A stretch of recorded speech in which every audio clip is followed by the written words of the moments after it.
Isu atite zvemabhazi zvinoitwa nemukoma wangu.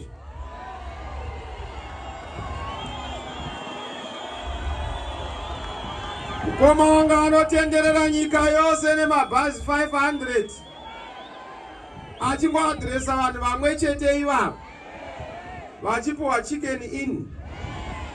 Ndikati mukomana hadi huku dzako, vane huku kumba uko, vanoda kudya dzavo. So ndinokutendai Manicaland province makatitambira zvine mufaro.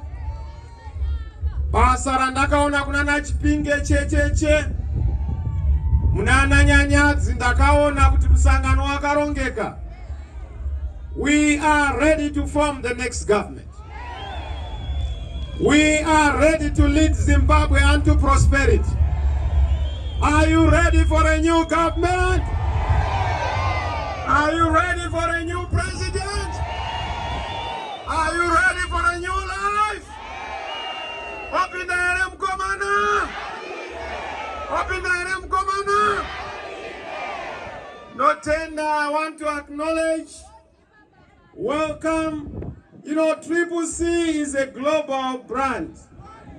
Your struggles are struggles that is supported by those who are in the region and also on the continent. Pudemo is a force for change in Swaziland. They are fighting for democracy. We are happy to welcome our President Makanya and the delegation. Thank you for coming to show us our solidarity. Solidarity which has been a pillar of support on the continent from the days of the liberation struggle. Thank you for standing with us in this time of need. You will not be disappointed. We are going to give you an invitation card for the inauguration because we are going to come back very soon. Thank you so much. Thank you for visiting us. Our chairperson of the multi-stakeholder team, thank you very much. The business forum, thank you from Eswatini. Our change champions who are here present, all of you in your different designations, our members of parliament who are going to be assuming a new role from different areas within the province, we welcome you and acknowledge you. Ministers of the word, vafundisi vedu abata basa pano, tinokugamuchirai, tinotenda. Isu takasiyana nevamwe uyayo vanofamba nerima, isi tinofamba nechiedza. Isu tinofamba nenyasha, ivo vanofamba nehasha. Isu tiri vechiedza, ivo ndeverima.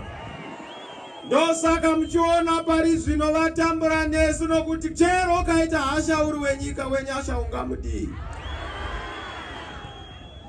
One supporter was murdered in Glenview.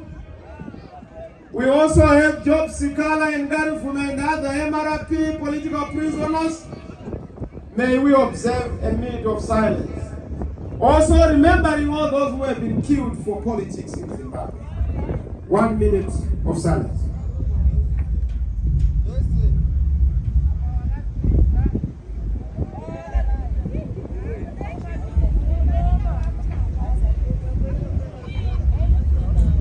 Tatenda.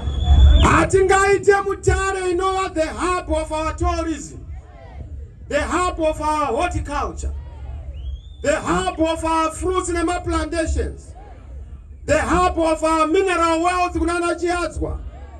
Yonzi manikalenda hamuna kana airport yokuti vanobva dzimwe nyika vanouya vachimharira muno. Izvozvo ndo zvatoda kugadzira munhu arohwe nendege achinzwa ndege ichibhururuka ichisvika muno. Not only that, hatisi kuda kuti Manicaland oil ne petrol ne diesel zvinobva kuBeira zvinopfuura nemuno zvoenda kuHarare zvodzoka kuno zvakudhura. Kuti adii kuti ngoisa mugodhi pano ndo panosvikira mafuta ochipawo muno maMutare.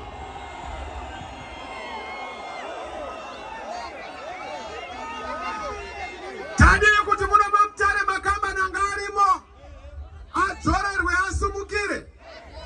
Part of what we are going to do in a new government under the citizens' government is to devolve responsibilities and authority. Hatidi kuti mabasa ese anonzi Harare, mahospitari akanaka Harare, zvikoro zvakanaka Harare, mauniversity akanaka, kuno machechi makuru, kunoroora. Kwa muno maMutare madi kuti titi where the people are, let's devolve responsibility, let's devolve authority, let's devolve development.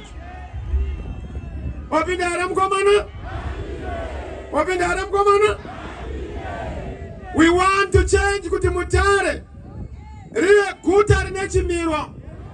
We are only going to have not 10 provinces. Under our government, the provinces are not going to be named on the basis of tribes. Not that we don't acknowledge tribes. It's important to know who we are and our identity is important. But we will never allow the terminology of the white settler regime to be perpetuated. Saka we are never kuti vatitumize mazita sekukanganisira kwavakaita madzishe edu kwati machief. Under our government, hakuna chief, kuna mambo, a king, because we want to restore the integrity of our institutions.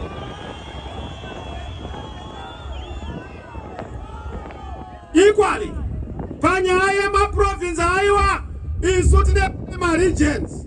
Only 5 regions: Eastern region, Western region, Northern region, Southern region, Central region. Kuno vachenjeri vekumabhazi vane kungwara kwenyu munenge muri Eastern region nokuti makagara makangwara, hamuna kumbopfuma zanu pia makagara makaipa. Zvirore maoko Manicaland makapenga. Kuno kuManicaland ya wise men from the east munoshipa madofo, kana mapati madofo munoshipa, ma MP madofo munoshipa, mapresident madofo munosvipa. Ndosaka ndichikutendai 2018 kuno ndakarwa munangagwa sengoma yejekenisheni kuseri nekuseri. Makaita zvakanaka. Wapinda here mkwamana? Asi manikale ndimurekapenga so. Ndakamuona ari pamarange mkomonga. Akapfeka gemenzi. Ndikati gemenzi harisire matongerwo enyika. Ndiri kuenda kudenga mukoma siya gemenzi unorohwa nesha. Hatidi kukanganisa kunamata kunoitwa kumarange. Kumarange ndekwe mweya mutsvene kwokuendesa vanhu kudenga. Kwete kuda kunocheka kunokambena wakapfeka gemenzi rarabhaoma. Hazvitendezi kudenga uchanobvunzwa kuti waipfeka wakanga wakachena here. Manikalend, I have good news for you.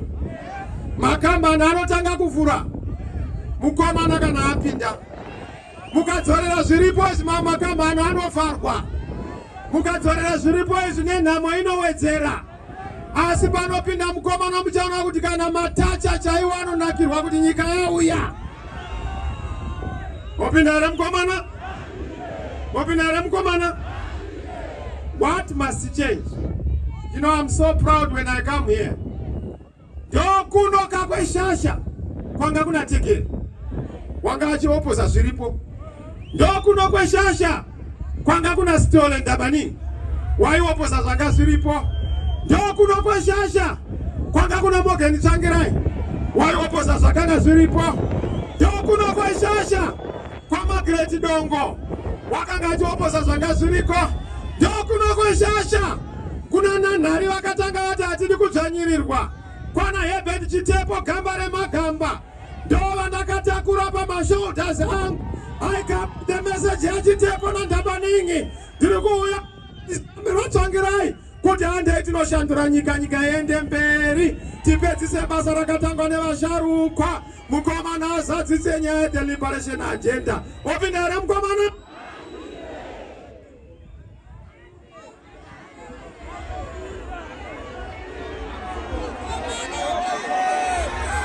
Patinopinda, we have 5 priorities. Zingani? Zingani? Zingani? Hatisuka kupedza nguva. Nhasi ndinemwe rally yandinayo.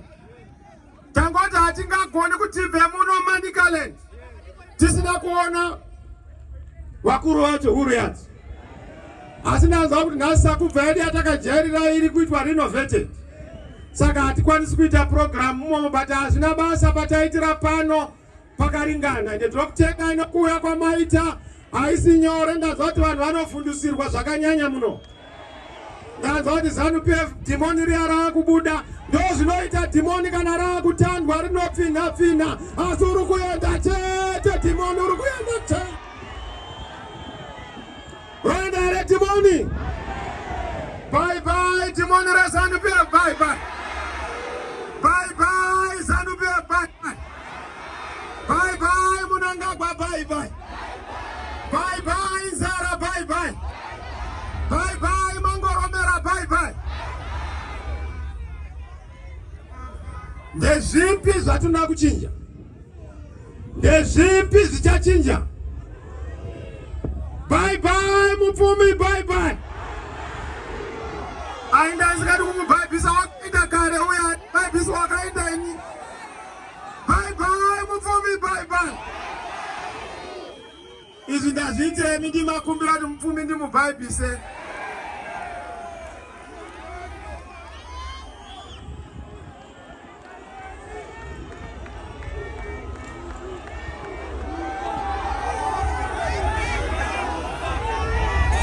Mina ndiwazive kama MP eZANU ndongoziva vedu.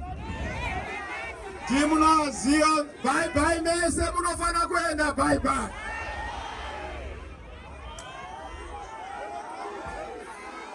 Bye bye mabondi, bye bye. Ndaona shasha dzirapa kwanza kana mukasati mabondi bye bye hatifari. Bye bye mabondi, bye bye. Tine zvinhu zvingani zvishanu under our government. Number one, what is our alternative agenda?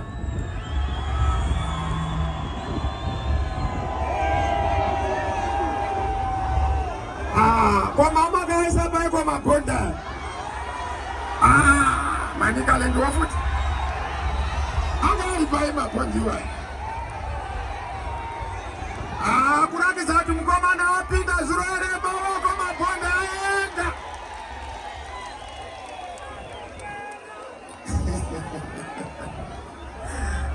Mutare makapenga. Munokara makateya. Murikuteya kawini. Ndatenga ndaona maponde esa buda musikwama kwa inda. Kurakisa damu chade andizi. Ayi wakana mchidatu kuwene maricha unzai mtungamiri wenye maponde apayo. 5 things must change. 5 things must change. Pane zvinofana kugadzirwa. Chakutanga chatinofana kugadzira munyika muno. Tofana kugadzira nyaya yehurumende. Nyaya yeleadership. Mazvizwa here Mutare? Number 1 is leadership. Toda kugadzira chokutanga toda kuchinja pa leadership is the leadership culture. Culture ya leadership must change. Mukatarisa munyika muno vanhu vanopinda muhurumende kuti vanoba mari. Mukatarisa munyika muno vatungamiri venyika vanofunga kuti government is a dining room. Government inzvimbo yekudyira mari. Toda kuchinja culture iyoyo. Vese vari kunoita ma-MP kana makansela zivai kuti kana mapinda muhurumende mukangoroda kunoba mari muchidya semushonga wemusana munofira mujere nokuti taakuda kupedza mweya uyoyo wekuti munhu anenge ari muhurumende anobira vanhu mari.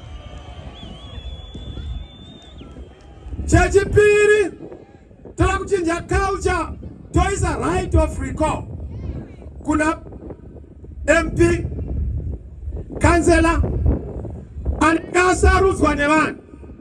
Kana wavhoterwa ukasawanikwa muvanhu uri MP ukaita missing person, toda kupa mvumo nekuchinja mutemo kuti vagari kana kuti vanenge vachimiririrwa vakaita petition yehafu yevanhu vakakuvhotera dzokera kumba paiswe mutsva anoshandira vanhu anoenda mberi zvinhu zviende.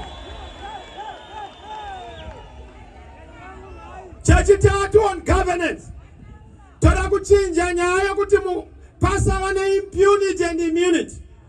Kune vanhu vanouraya vanhu nenyaya yematongerwo enyika. Kune vanhu vanobira vanhu zvinhu nematongerwo enyika. Kune vanhu vanoinveta property yavanhu nematongerwo enyika. Kune vanhu vanotyora mutemo yenyika pamaroadblock asi vanenge vakasungira kaflag kezanu.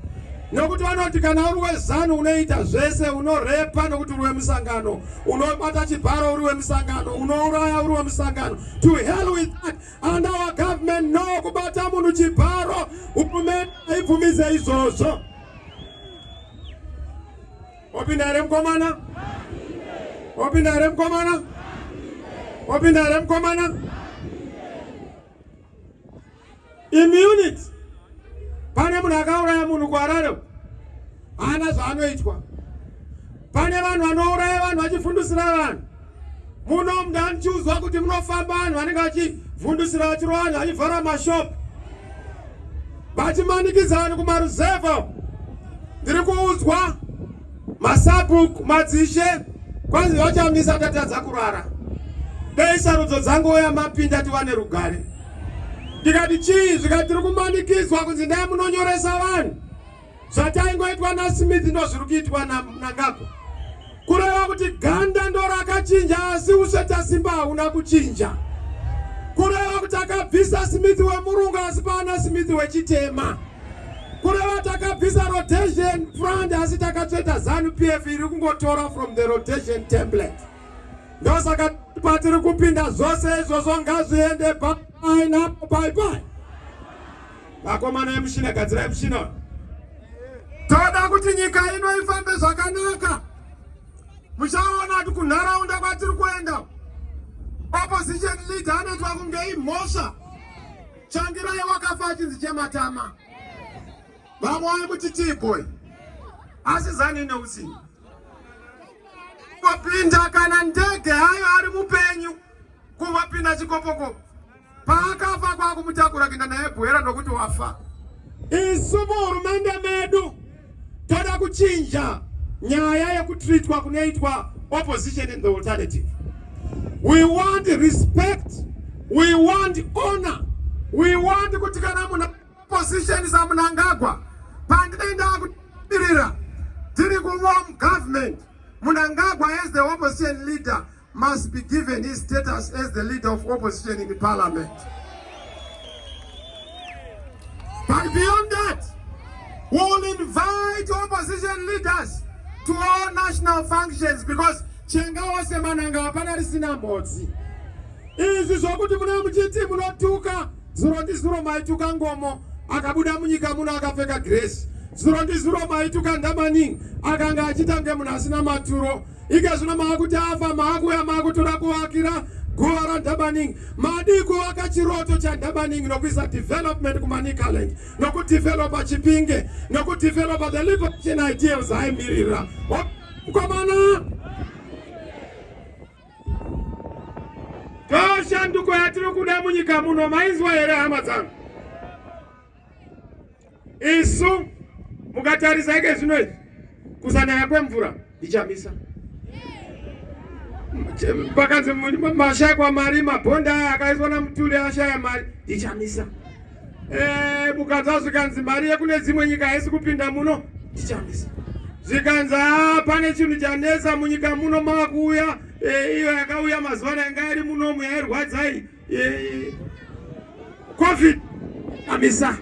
Zvinoti kana muchiti zvese ndini madingo ndichibata basa nyika inake zviende mberi. Ere mukomana? Opinda ere mukomana? Isu toda kuchinja nyaya ye the leadership in this country. Togadzirisa nyaya devolution. Togadzirisa nyaya kuti zvinhu zvese zviitwe kumatunhu akasiyana siyana. Uno na passport yenyu muno. Haupani kunotora passport kuHarare. Unofana kuwana passport kupi? Unofana kuwana zvitupa zvako kupi? Unofana kuti zvese zvinofana kunge zviwanikwa necitizen zviwanikwe pai? Devolution is the next revolution under the CCC government. Tiri pahurumende ipapo. Isu hatisi kuda kuita zvatiri kuona muAfrica muno. Ukaenda ku South Africa ndakaona ma former heads of state, they are being persecuted. Ukaenda ku Botswana, former heads of state being persecuted. Siyanai ne wakabuda. Isu hatidi retribution. Wongu vakaba zvakawanda. Wongu vakaita mhosva dzakawanda. But tapinda, the focus is not retribution but restoration. Tapinda kuvaka nyika yende mberi. Nokuti chinodikwa panodikwa mutungamiri ari kubatanidza nyika. Right now the country is divided. We want one people, one nation, one vision. One people, one nation, one vision. Munowirana here agenda hiyo. Kune vamwe vandakazva achiti aiwa president kana tichinge tawina tipei 1 minute kana 1 day rokumbopedzerana nawo. Aiwa, an eye for an eye will never build this country. We want to build peace going forward. Neambiro yangu kune ZANU-PF ndimi muri kutaura politics zokuuraya, dzekutukana, dzoruvengo, dzokusorana, dzekureva nhema. Patinopinda isu hakuite one television station, hakuitwe propaganda. news tenda kuona mapati ese munangagwa toda kukuona uchitaura kuti wakatadza sei uye uchatadza sei uye ucharamba uri kuopposition sei mukomana arimo mukati iwewe uri kunze ndokuti nyika iende mberi kwete kuti TV inoita kunge yemunhu 1 nemudzimai wake nevana vake TV dzenyika ngadziwande isaita 1 toda kuita barika rema-TV barika rema-radio mavoice ese achinzika vanhu vese vachitaura zvavanoda ndokuti nyika iende mberi diversity of opinions but inopinda ina handichatauridzwa kuti anopinda here mukomana aiwa akapinda mukomana mukomana akapinda pamavhotsi aripo ike zvinotoda kurova zvekurova zviya kuno kwa Mutare muri kutipa here vhoti hama dzangu ndimboona chiguno chakatekeda gidi renyika kuti riri kunounza shanduko here wapinda here mukomana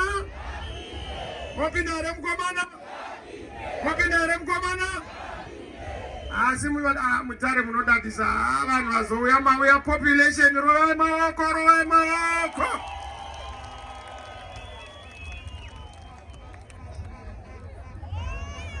tichiri pagovernment ipapa toda kugadzira nyaya yehurumende hatisi kuzoita hurumende yakakura hurumende yedu inenge iri a lean and mean government a small government but that delivers big kwete kuti una minister wechunhu but chiri kuunza hapana kwete kuti tina minister wefinance apa mari haina nyika haina mari nyika haina mugwagwa nyika haina mutungamiriri pagedhi hapana munhu pane mutongi wokuti anenge achito kuti mukataura zvichemo zvenyu anenge achiti vanhu vari kungoukura ndichitonga hakuna mutongi anodikwa panodikwa mutungamiriri mukapinza mukomana muri kupinza mutungamiriri kwete mutongi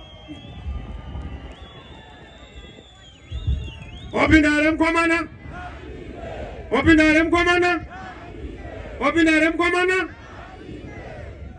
agenda yedu pagovernment toda kugadzirisa nyaya yecorruption. Corruption is killing Zimbabwe. You saw the gold mafia. Not only do we have the gold mafia, we also have the drug mafia. Iri kutengesera vana mutoriro vana vaparara brain muZimbabwe. The youth are being abused. Nyaya yeguka munhu anenge akastika chiri kustikisa haiwa ihurumende ndekuti kana hurumende yakanaka hakuna unoita zvemutoriro nedrug abuse. Toda kugadzirisa nyaya iyoyo so that we deal with the corruption that is endemic in this country. Munoziva kuti pagore rega rega we lose 3 billion to illicit financial flows and corruption inoitwa muhurumende. Ende kana muda kuzviona tarisai mota dzinodhiraivhwa nevematongerwo enyika. Munyika munomu big cars are not driven by those who are in private sector. They are driven by those who are in government. Why? Because of looting. The national resources must be restored. Toaka zvipatara, toaka zvikoro, toaka migwagwa, tosumudzira nharaunda. Kwete kuti ukatarisa ike zvino mutungamiri wenyika ane mari kudarika nyika yacho. Ukanotarisa homwe yemutungamiri yakazara ma-US dollar, yenyika yakazara bond.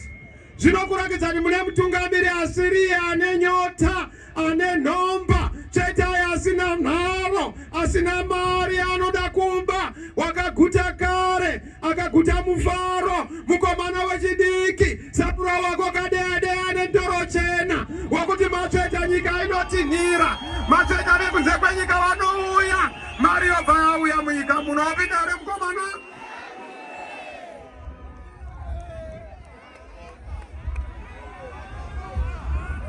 Kwete zvemukoma wangu. Mukoma wangu ike zvino uri kufamba achikudza ndakavaka mabhiriji. Ndakaita zvakati. Ukaona ari kutaura sematauriro aka hapana chakaitwa. Nyama inonaka inotaura wega.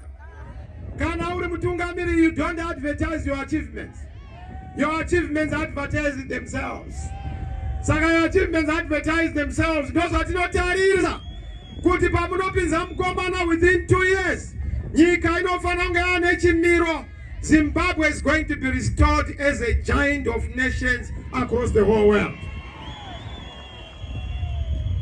Patinoda kumirira ku United Nations. Ndaiseka mkoma wangu ndikanaye mkoma. Wakaregera mugabachi ndasina kukweretawo zvirungu zviviri hazvo. Wakagara nhaka yezvirungu. Unotinyadzisa kunze kwenyika. Kuti umongameli mutungamiri wenyika asumuke. Chabuda hapana. Muchaona kana mukoma apinda tinotaura zvirungu zvakuti mari inokunguruka mangwana tapedza kurova zvirungu.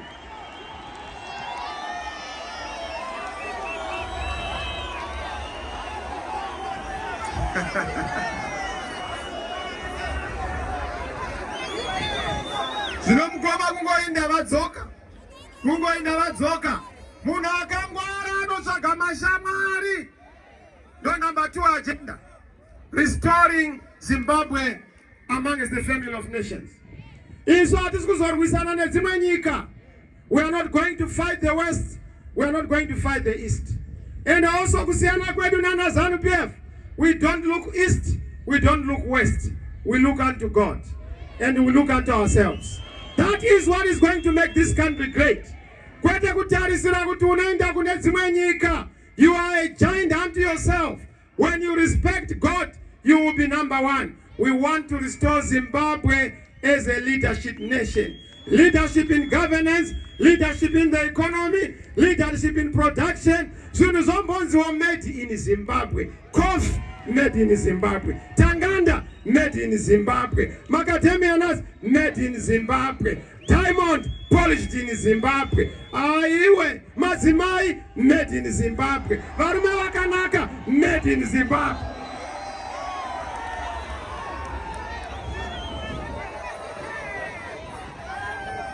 We must be a making nation.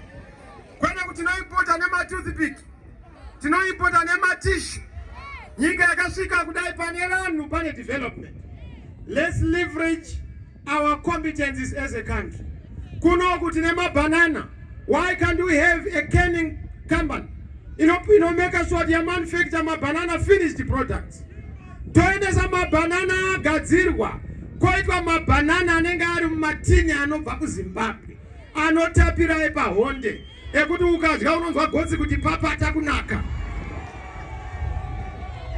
That's how we are going to market our products. Kunozikanwa nenyaya yokuti nemiti yakawanda toita mapaini. Toita mapepa munyika muno. Toita maindustry kakuno. Toita kama holiday resorts. Vanonyanga nana pfumba. Inenge iri better than Las Vegas. Vanhu vachiuya kungozonakirwa ndakumbononakirwa kunyanga ndombononakirwa kuvhumba. Zvinhu zvichitapira uri connected 24/7 uchiguguliwa. Pane zvese mari yakati ti ichisvipa pahome. Hatichashandisi mari munyika itsva. Tichashandisa kadi une uchikonosvika unoti tini. Mari yobva yatopinda. Ndo zvatoda kukugadzirira izvi yopinda ere mukomana. Making Zimbabwe great again. Your agenda number 2. Kudzorera nyika pakuva number 1 kana kuma sports. Kwano takaposa tadzingwa neFIFA pana. Nenyaya yekuti tine utungamiri hwakaparara mudenga. Mukatsveta president mutsva wechidiki muchaona timu yedu haidyiwe AFCON. Haidyiwe AFCON. Ndoda kuudzai chokwadi tinopinda kuWorld Cup for the first time. Pinzai mukomana tiende kuWorld Cup, pinzai mukomana. Wapinda ere mukomana? Wapinda ere mukomana? Wapinda ere mukomana? Making Zimbabwe great again. Tine beef inonaka toiendesa kunana Europe with great products. Mazoe Orange Crush. Those unique products must be signature products in Zimbabwe. So that pano mention Zimbabwe tombonzi womakorokoto kuti zvinhu zviri kufamba zvakanaka. Kwete kwati panonzi Zimbabwe corruption number 1. Zimbabwe inflation number 1. Zimbabwe violence number 1. Zimbabwe kubira vanhu number 1. Zimbabwe kupokana number 1. Toda kumbonzi tibve pane zoi toenda pamakorokoto. Nezoi dzine varipa ava makorokoto iri kuya nemukomana. Udzai makorokoto muZimbabwe. Tava nemari yedu yakasimba. Tava neupfumi hunonakisa. Tava number 1 pafundo. Tava number 1 pa health, tava number 1 pa kuwane mari yakasimba. Veku South Africa momboya kuzotsvaga muno, takaita jana rokuuya kwenyu, zvava kwenyu kwafiwa, kwedu kwaane rugare kwaane kamukomana, ndokari kutungamirira kanonza nyika neuchi, ndokari kutungamirira kari payelo, ndokari kutungamirira kari kugadzira mabasa. Wapinda ere mkomana? Number 3, agenda. Ndikuona hapa na vatapirirwa koma. Number 3, toda kugadzirisa nyaya yeupfumi hwenyika.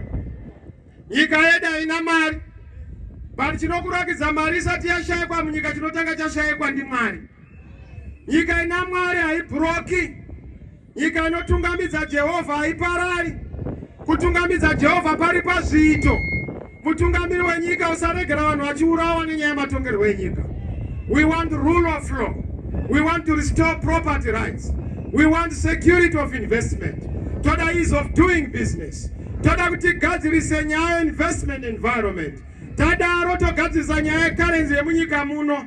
Asi tisatane currency yedu inenge yakasimba kudarika pound ne-US. Semurwere ari pano tinomborarama ne-US dollar for the meantime. Munhu wese tokupa US dollar uchitambira mari uri teacher, US dollar muhomwe, nurse US dollar muhomwe, anotengesa vendor US dollar muhomwe. Tichigadzira nyika kuti ibve panowo. Wapinda ere mkomana? Vanowirirana negovernment yakuuya ndinongoona nechigunwe. Tizive vanowirirana nayo. Chigunwe mudenga icho. Chinosunungura nyika icho. Chinoshandura nyika icho. Chinouya nezvakanaka icho. Chinonombora uchi hunonaka icho. Azurere maoko manikale, zurere maoko. Togadzirisa economy. Pa economy apa varipa takanga tabatsira pa inclusive. Makazviona ina ndiri kumaserofoni. Vamwe vanga vari kumari vanatendai. Vana mangoma vanga vari kuma industry. Mukaona maministri atatu akabata kana mugaba akabvunza maivepi vakomana. Tikati waivepi? Ndakatiza panonge tirimo nechekudhara. Nyika takaigadzira muna kuzvione. Toda kukuudzai kana muchida kuti zvidzoke zviya ende munorohwa nehwadzira nembovha yemufaro mapinza mukoma ndokutaurirai. Vamwe muchanyemera kurwara zvipatara tetagadzira chine chavahotera kundoda kurwara. Nhasi ndoda kurwara ndimbonovata kuhotera. Nyika yedu washuka.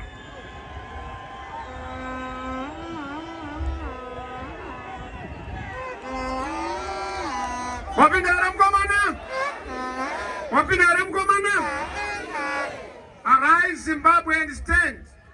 TNA economy cha massive servants said we must restore the dignity of serving government. Massive servants got with the dignity of a salary. Kwenda mkore uno chirupa civil servant kumupa an allowance. An allowance is not a salary. We want to restore the dignity of civil service. Ma teacher dzorerwe mari panopinda mukomana ndotanga ndaka kurowa uri pa 540 uri teacher ukanga uchigona pakunopera kwegore warohwa nebonus.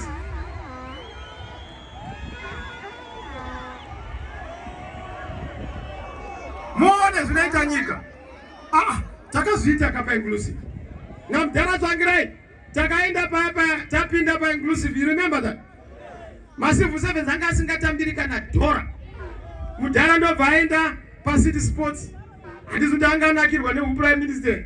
Ndobva ati massive servants ese tiri kukupai mwe nomwe kutanga mwedzi una $100. Mudhara mari unoiwanei? Zvikazi tsvagai mari wakumatsvagai mari. Ende takaitsvaga nyika ndobva yatanga kutinhira. Because mari inotevera confidence of the leader. When the leader is a leader and a confidence, are trustworthy and dependable. Ne marino chikakana president ari pinya marino tama. President kanari munane rudo sewa murukuda kutsveta ikandoro chena uyu. Munaona nyika yakunounza mari marino tevera zvakanaka. Wapinda ere mkomana?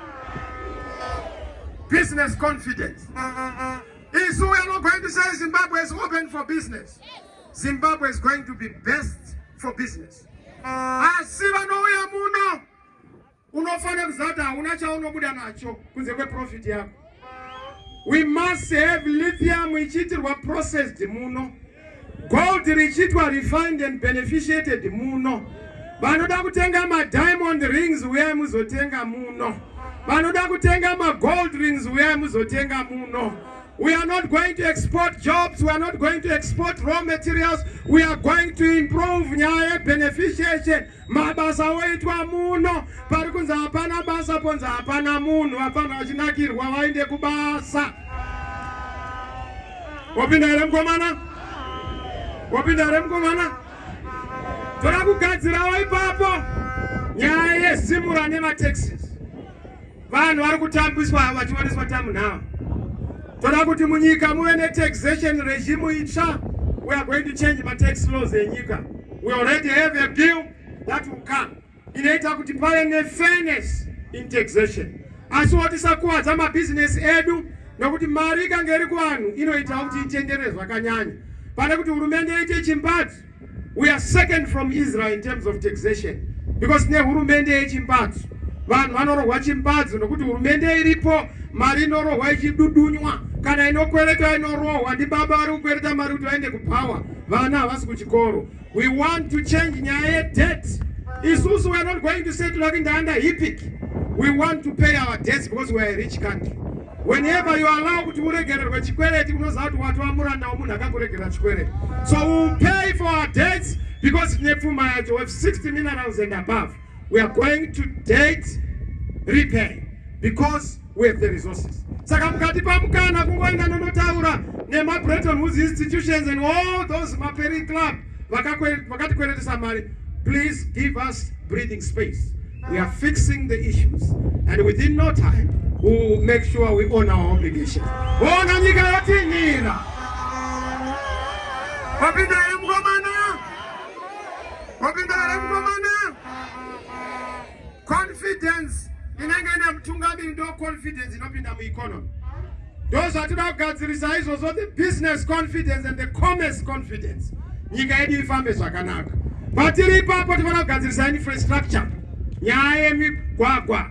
Migwagwa ngaigadzirwe nyika yose. Eyo ndo ati ma lines of civilization. Muhurumende medu hakuna zvema dust road. Kuti uchifamba mu road une uchijatwa kunge uri mupani uri mugango. Roads must be roads. Kwete kitange mihomba yembambaira. We want to fix nyaya maroads munyika muno. And there is no way they know build, operate and transfer. Ma triple P arrangements togadzira upfumi, ma roads ogadzirwa, ma network ogadzirwa. Muhurumende medu hakuna munhu anodambukirwa network uchitaura. Toda kuti munhu kana watanga kutaura pako network haiti network peace. Zhinji hamuna kuroora nekuda kwema network peace. Wakuda kudodikwa ya network peace. Wotanga zvepacha apa musikana wasviba moyo kana mukomana asviba moyo. Vafana kana muda kuroora pinza hurumende yemukomana ine ma network anofamba zvakanaka.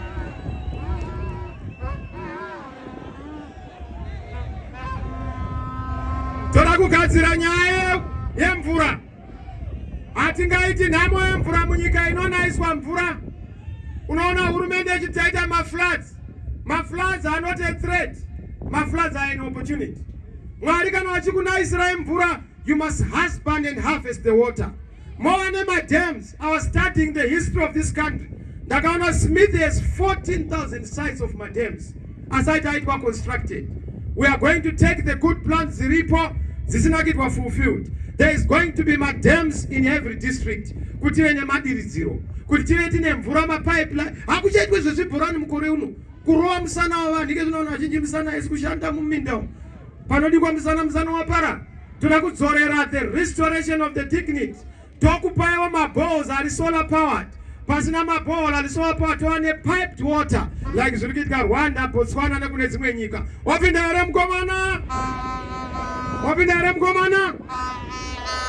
Nyaya yekugara human settlement. Mukaona dzimba dzinogara vabereki. Kana zvakaita muno maMutare. Smith akamuka kuwakafa nhasi. Haarasiki maMutare. Andozada ndobhaura ndaimwira. Apo ndo padaitenga ma chocolates. Ndava hapana chakaiswa nevari pavo. Hatidi kuti development ise stagnant. Zvakadaro. Toda kugadzira nyika kumaruzevha vabereki vedu vaigara mudzimba dzeuswa.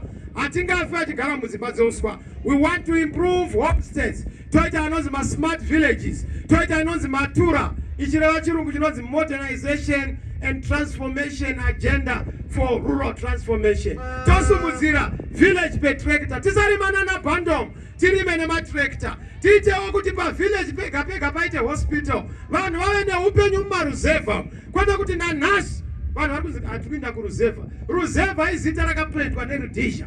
Toda kuchinja that terminology, tipinde muZimbabwe yakasununguka, not ruzevha but inenge tikuenda kunzvimbo yakasununguka, in a county of Nyanga, county of Rusape, modernized place. Tichienda marodzi uri muwewe, chero ukabuda murodzi unofananga uri murodzi, because tinoita vaka roads dzinoenderana nezviri kuita, maspaghetti roads and super highways dzatinoita nadzo. Wapinda here mukomana? Number 4 agenda ndakupedza basa ndainda kuenda ndapedza manikalezi. Ndoenda here? Ndapedza ke. Ndoenda here? Ndopedzisa nyaya yema social services. Social services is the pillar rekuti kuve safety nets for people. Tunagadzira nyaya education, health, pensions, pensioners, net dignity in retirement. Ika zvinoizvi munhu haadi kuritaya nokuti unenge wakuenda kunoita rombe. Tinofana kuti chirere chikokurera. Tinofana kuti kune mudya ndigere. Kwete mudya ndimire wakauya neZANU-PF hakuna unodya akagara kana akavata. Indiri kuti kana muda kuti nyika inake, mapensheni adzoke, apuwe chirere icho, itai kuti mukomana apinde. Wapinda here mukomana?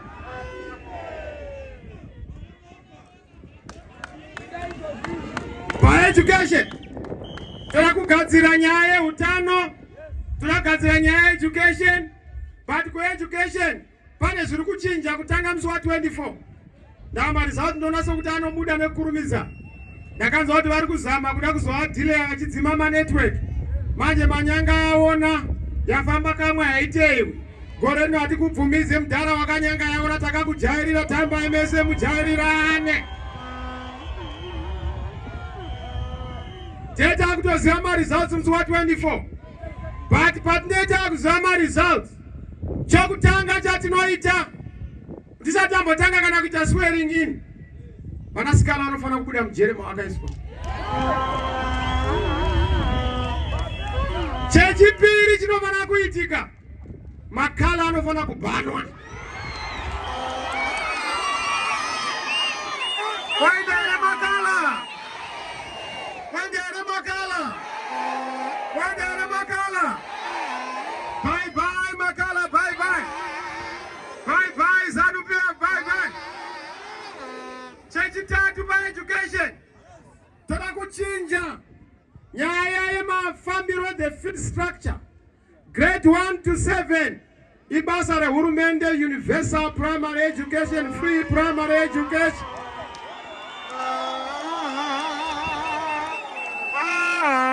Mwaroti mukomana uri serious here? Yes, I'm serious. Our brother HH pa Zambia, ukaenda ku Zambia vari kuita saizvozvo. If the Zambians did it, pachirungu chamukoma chinotimba, why can't we did it?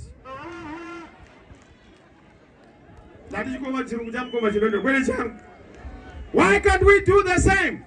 Let us have universal free primary education from grade 1 to grade, but from 1 to 6 toona oka mbereki. Wouya oka waita basa, wagadzirira oka.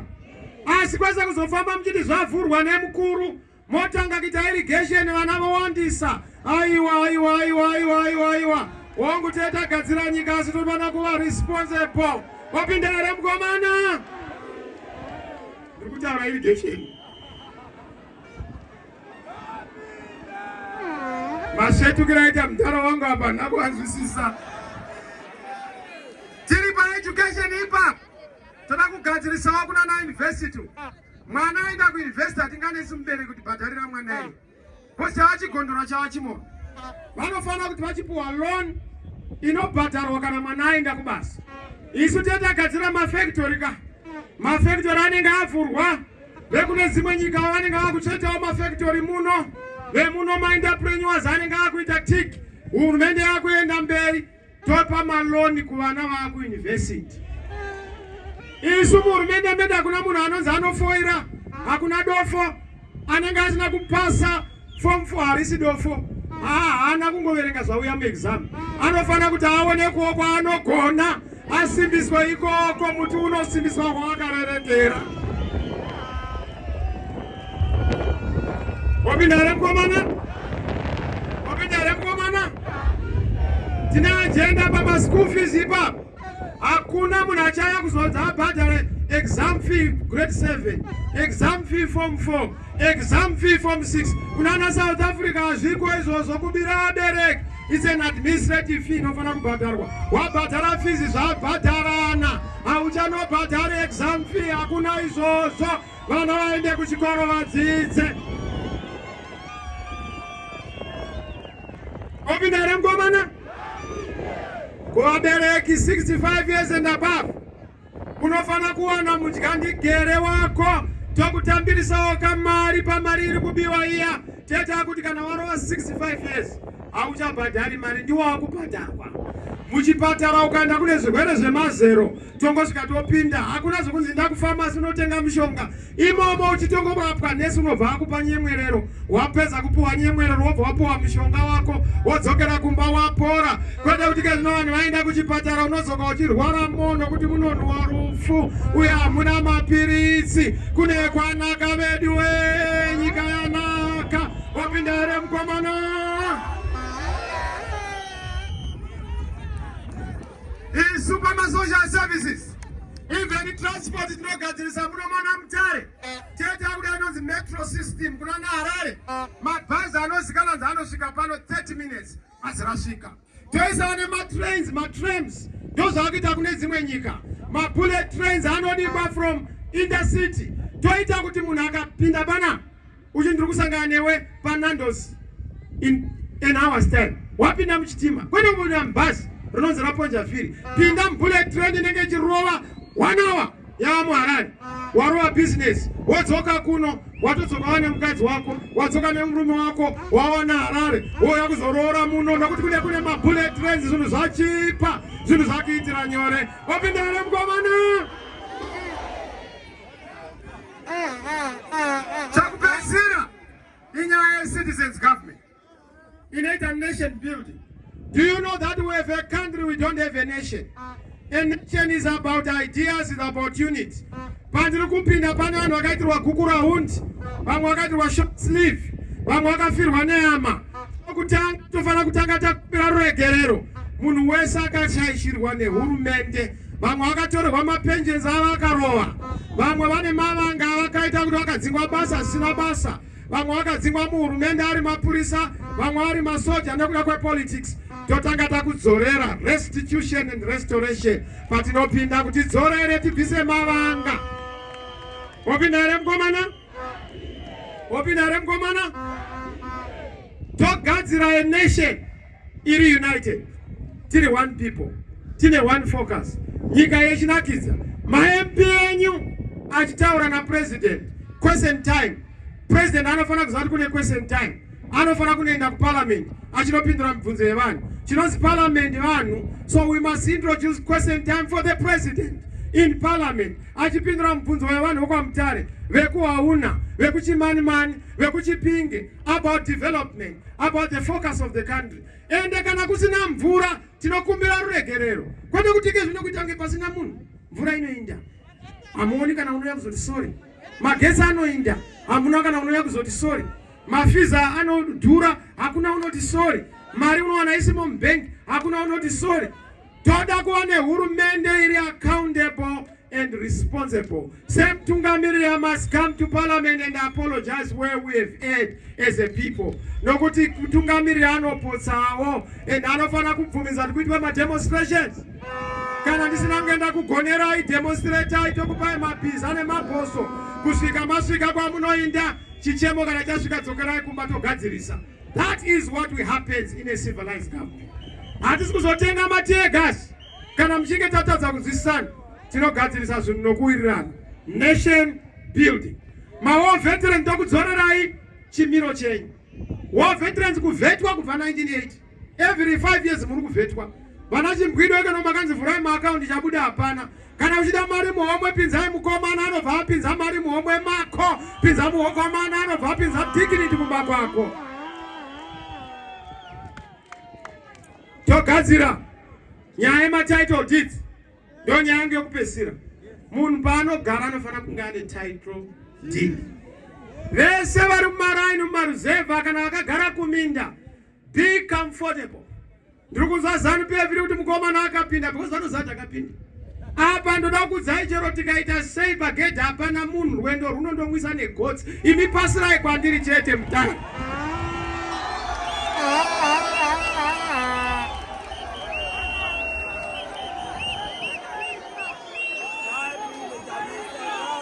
Wapindare mukomana. Topa title deed chinonzi majority rule title deed. Chinonzi sovereignty title deed yepo wakagara. Hatidi kupama zvakaitwa kunana chiyadzwa kuti vanhu vanosvika vodzingwa sembwa pa makuva emadzitateguru avo. We are going to have a new law, review the Mines and Minerals Act, review the Communal Lands Act, empower people in the countryside, in the rural areas. Kuitira kuti kana paitwa resource yadiscover pamuri ipapo, you are not displaced. Government must actually ask for permission and ask for your concurrence and ask for compensation iwe wacho kana uchinzi pane strategic mineral resource. Kwete kungodzingwa ike zvino ma resources are not benefiting local areas. Chiadzwa hakuna kana industry yati yasumuka yeti ndo kune upfumi uchi huriko huri kumorwa patinopinda chiadzwa rinofana kunge rava dhorobha izvozvi nenyaya yeinvestment inenge iripo nema resources anenge aripo nekupolishwa diamond kune kwakuitwa aidha muno maMutare kana kwacherwa mineral inoyo. Munowirirana here neprogramu yedu title deeds. Saka haiwa kana wakapuwa munda gara uti zete. Hatisi kuzobvisa munda kuti munhu ibva pamunda because uri wepati. Chatiri kubvisa ndechekuti munhu haafani kupuwa munda on the basis of a party card. Unopuwa on the basis of being a Zimbabwean. That's your heritage. You are not going to be removed there. And hatuiti chizokubvunza kuti bhadhara mari uri wepati ipi, uri musero here, uri muvillage point person here. Nonsense. When you are a Zimbabwean, no politics, you are a Zimbabwean. It's your heritage. Inyika yamadzitateguru. Gara nemufaro, iva nekusununguka, iva nerugare, hurumende, chengawo semananga hapana risina mhodzi. Takuya ne government for everyone. Takuya na president for everyone. Takuya na parliamentarian for everyone. Takuya ne economy for everyone. Takuya ne resource for everyone. Takuya ne upenyu for everyone. Takuya ne development for everyone. Takuya ne devolution for everyone.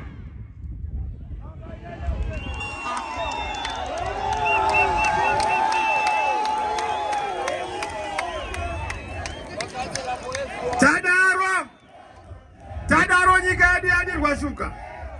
Ende ndoda kukuudza hama dzangu. Ini pari zvino secret yandakupa Mutare. Handina kugara. Ndanzwa nema-phone calls across the whole world. Ngavari kutoona ndiye mukomana apinda. Saka havachandioni nokuti uripo vanozati hapana ndakapinda kare. Ndakutotanga kugadzira nyaya yemabasa.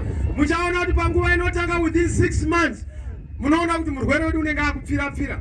Achirakidza kuti wabva panhovo. Tagadzira nyika. Mabasa anenge akutanga kunopfaka nyika. Ende pane rule of law neorder. Hakuna munhu anenge achiti ndini ndakubata, hakuna izvozvo. Ndakubata ndapara mhosva yeye, hakuna munhu anosungirwa politics, munhu anosungwa nemhosva yanenge apara.